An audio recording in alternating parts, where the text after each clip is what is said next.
Olá! O documento Verdade de hoje tenta desvendar e entender a mística por trás dos chamados contatos sobrenaturais. Jogos que prometem a comunicação com o além, bonecas que guardam espíritos, lugares amaldiçoados, espíritos e fantasmas que rondam este plano. Será mesmo que essas coisas existem ou tudo não passa de imaginação? O que você faria se tivesse sensações estranhas, quase como se sentisse que está sendo observado por alguém que não está ali? O que você pensaria se visse pessoas que não estão mais vivas ao seu redor? Eu vejo gente morta. O que você sentiria se notasse em fotos algo que não deveria estar ali? Você teria medo? Ou arriscaria se comunicar? O termo sobrenatural existe, pelo menos há mais de 500 anos. Foi utilizado pela primeira vez no século XVI para explicar algo que não era comum, que não tinha explicação científica. Mas pode uma palavra explicar estes fenômenos? Será que existe um mundo espiritual ou uma outra dimensão? Se sim ou se não, o fato é que o tema persiste pelos tempos. Ganhou corpo ao longo dos séculos, com relatos impressionantes de aparições, sensações e outros tipos de contato. Um deles é o tabuleiro de Ouija.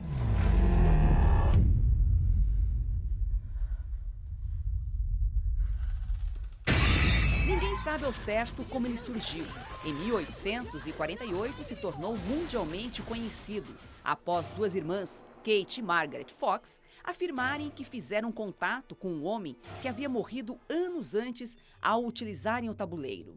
À época, o espiritualismo estava em alta. O espiritualismo é nada menos que a crença de que o espírito é algo material. Logo, ele existe. Pode ser tocado, visto, sentido. Por isso, o indicador de madeira criado por outro espiritualista se move para indicar uma mensagem. Restrito até então aos que buscavam contatos com o além, o tabuleiro de Ouija se tornou um brinquedo na virada do século XIX para o XX. Um brinquedo assustador, é verdade. James Randi, ilusionista que se especializou em desmascarar falsos paranormais, teria quebrado o encanto da Ouija. Para ele, o indicador só se mexe por movimentos involuntários das pessoas envolvidas. Quando vendadas, elas não reproduziriam esses mesmos movimentos. Mesmo assim, há quem acredite no poder da Ouija. O cinema, com certeza, é um tema recorrente dos filmes de terror.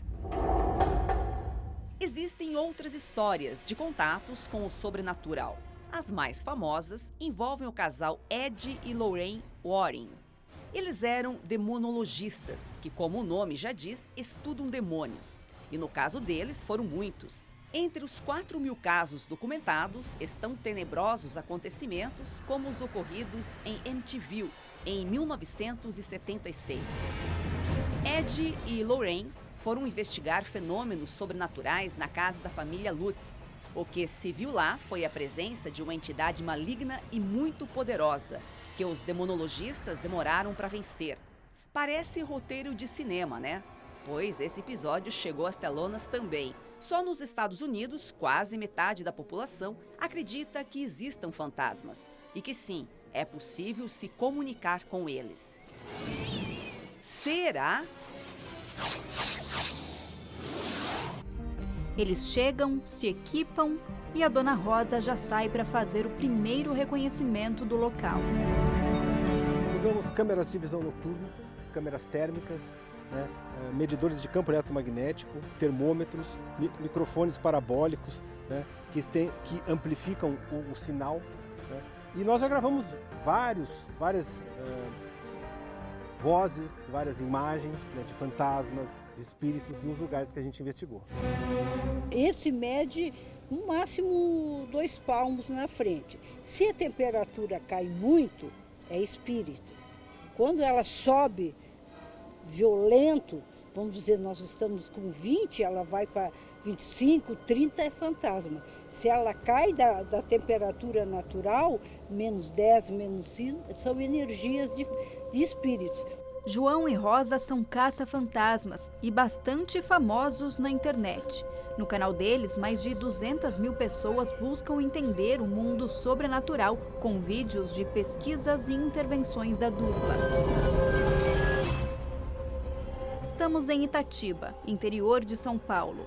Ao pegar a estrada para onde teríamos um contato sobrenatural, Rosa já sentia a presença de espíritos. O sal da natureza, a história que aqui passou, os mortos que aqui estão. O local é um antigo hotel spa que está abandonado. O que sobrou são casinhas sem teto, paredes quebradas, entulhos no chão. Cenário perfeito para um filme de terror. Mas nossa equipe não vê nada fora do comum. Nas minhas mãos, o aparelho que mede o campo eletromagnético. Rosa e João deixaram comigo para caso encontrasse algo sobrenatural no caminho.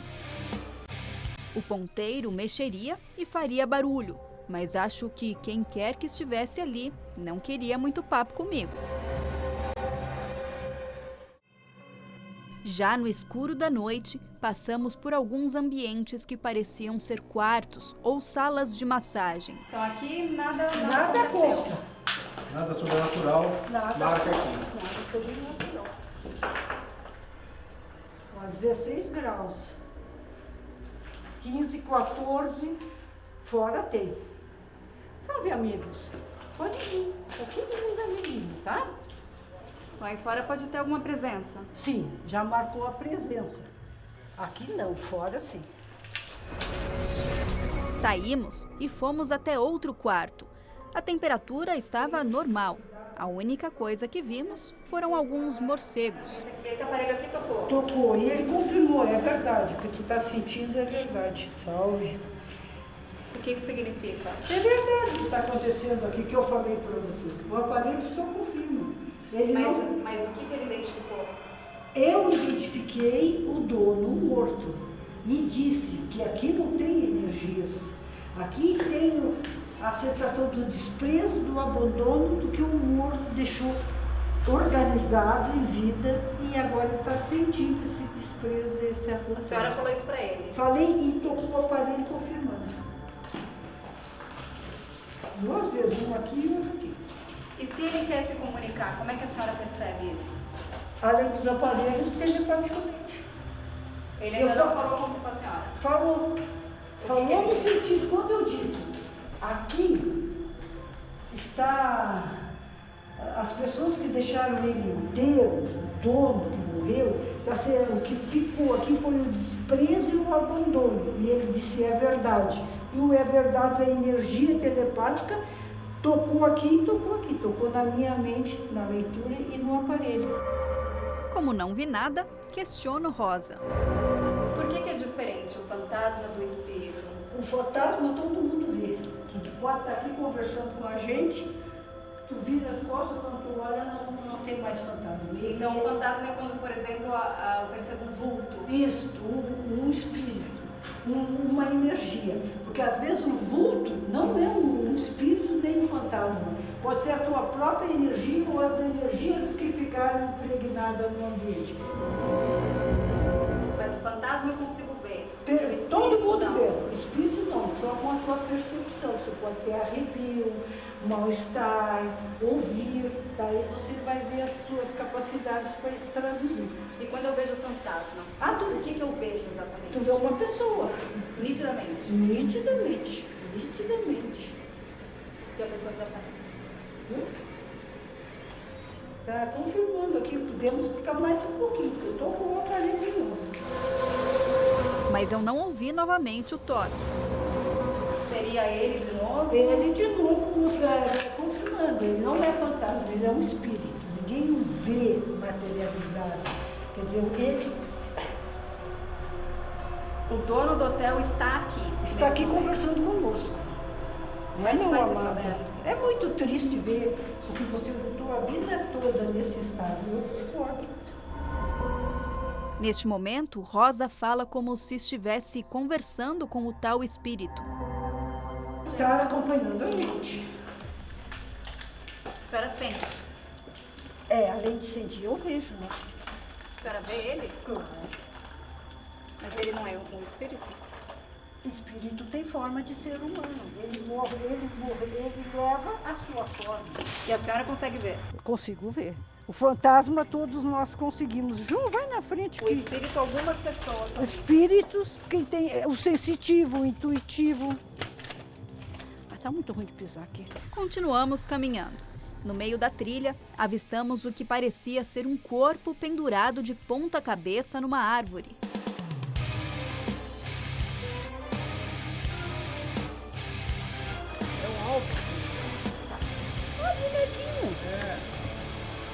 Fizeram uma múmia e penduraram. Pra assustar só. Claro. O local também é usado por jovens para brincar de airsoft, um jogo no qual eles simulam operações policiais com armas de pressão. Por isso, há pichações nas paredes e o boneco ali era somente um alvo da brincadeira. A próxima parada era a piscina, ainda cheia de água e muita sujeira. Ali, Rosa sente uma energia pesada. O João, eu acho que esse homem bebia. Porque eu estou me sentindo bêbada. É mesmo? Vocês não têm nenhum parente morto que gostava, assim, tá quase sempre bêbado, né? Vocês aí. Alguém tem um parente que estava sempre bêbado? Gostava de um traguinho? Gostava de beber? Novamente, não sentimos nada. O que estaria acontecendo? Seríamos céticos demais? Ou nenhum espírito ou fantasma queria papo com a gente? Mesmo assim, Rosa sinaliza que o ambiente está carregado.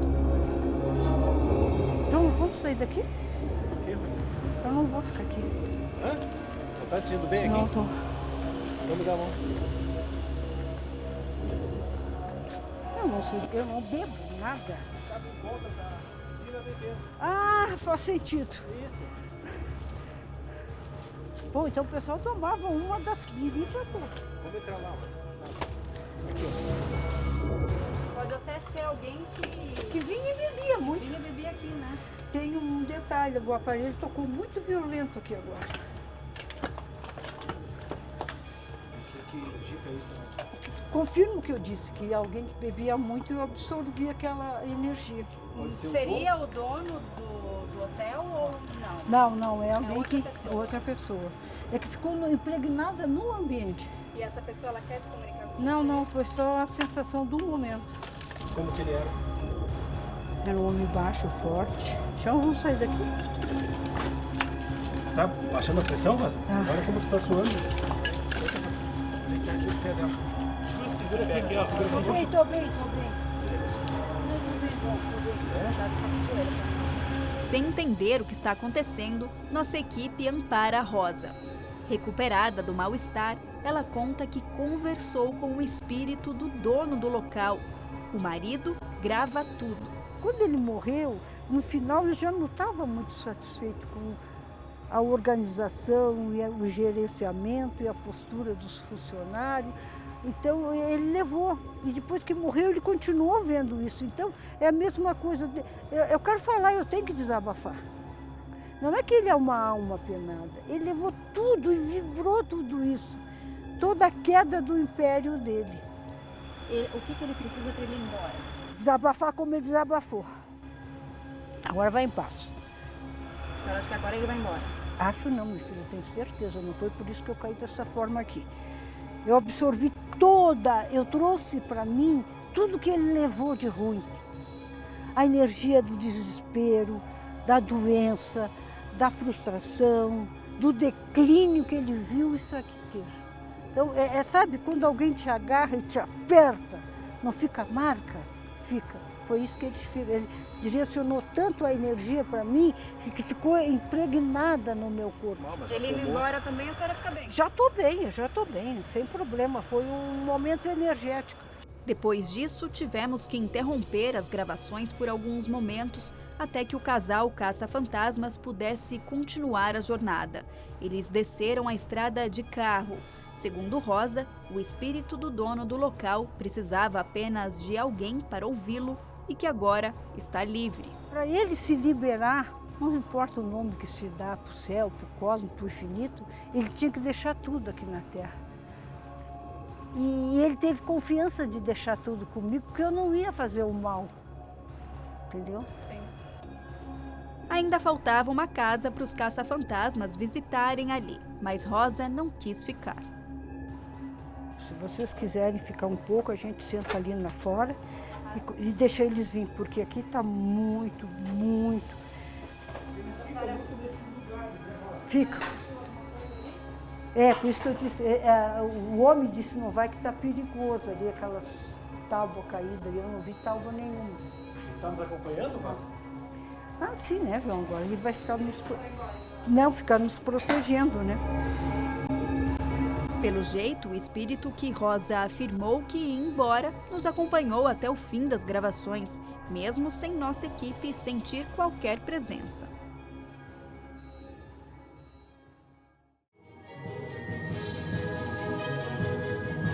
E quando determinados lugares ou fatos históricos podem estar ligados ao sobrenatural? Considerado o primeiro ponto mal assombrado de São Paulo, o Vale do Anhangabaú, sob o viaduto do Chá, pioneiro da capital, coleciona tragédias desde o século XVI. Ali diz a história que muitos índios foram mortos e o lugar passou a ser chamado de Mauagouro. Não à toa, o nome dado ao vale, em Tupi-Guarani, significa malefícios do diabo. Muito antes de ser uma região pavimentada, passava um rio no local com o mesmo nome, e os índios acreditavam que as águas eram amaldiçoadas pelo mau espírito de Anhangá, que provocavam doenças físicas e espirituais em peixes e humanos. Por isso, tinham medo de cruzar o rio. As lendas sobrenaturais continuaram assombrando depois que foi construído o viaduto. A sensitiva Márcia Fernandes conversou comigo sobre as energias que rondam o lugar. Ali é carregadíssimo, é um portal para as trevas que me dá medo. Passei muito mal ali também. Assim, não é aquela quantidade de gente, mas tinha uns 10, 15.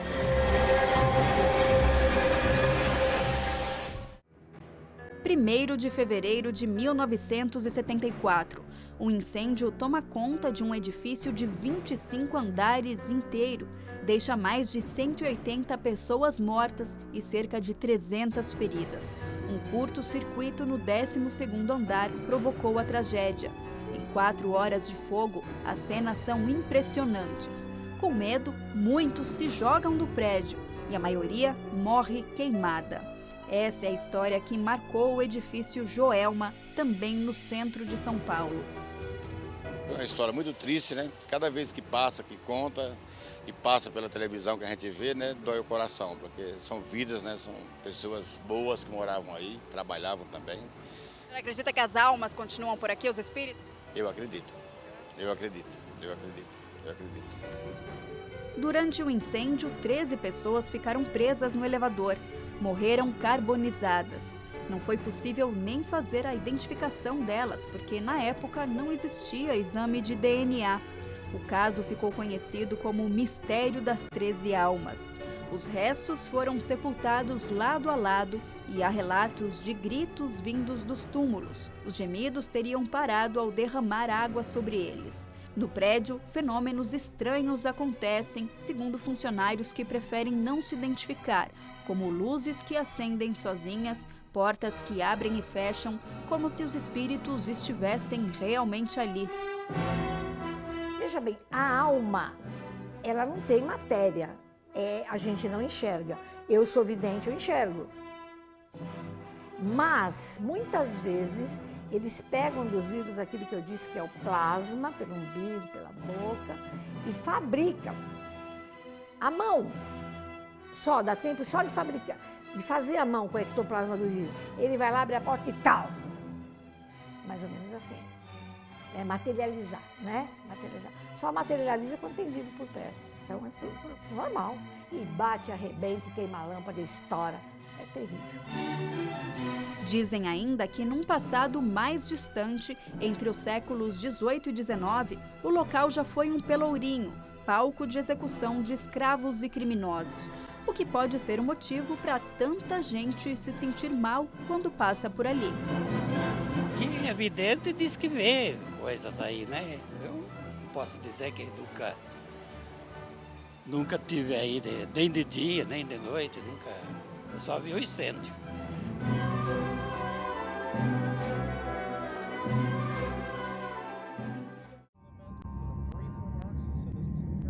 Da cidade mais populosa do Brasil para a cidade mais populosa dos Estados Unidos. Nova York viveu o maior ataque da história. Era 11 de setembro de 2001. 2 aviões sequestrados por terroristas islâmicos atingiram as torres gêmeas do World Trade Center em Lower Manhattan.